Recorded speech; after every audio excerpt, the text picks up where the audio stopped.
কষ্টের কথা কই না এডি হইছে কাকা আমি মানুষের হাতে পাও ধরলাম বাসের মধ্যে উঠে পাও ধরে ভিক্ষা চাই।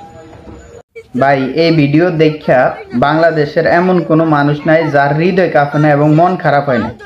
সবাই এই ছেলেটারে মানে সহযোগিতা করার জন্য এগিয়ে আসতে চাইছিল, কিন্তু পরবর্তীতে এই ছেলেটার যে তথ্য পাইলাম ভাই, ওইটা পাওয়ার জন্য বিশ্বাস করেন মোটেই প্রস্তুত ছিলাম না। এই ছেলেটা হয়েছে 2026 সালের প্রথম প্রতারক হিসেবে মানে বিবেচিত হয়েছে, ওর অ্যাওয়ার্ড দেওয়া উচিত। আমি ভিক্ষুকের বিরোধিতা করি না।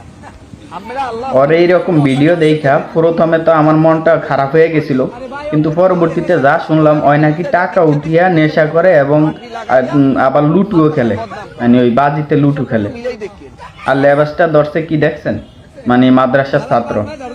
কি বাটফার কি প্রতারক, মানে 26 সালে আইসা এই প্রথম এই পোলায় মানে প্রতারক শুরু করলো আর এই ছেলে।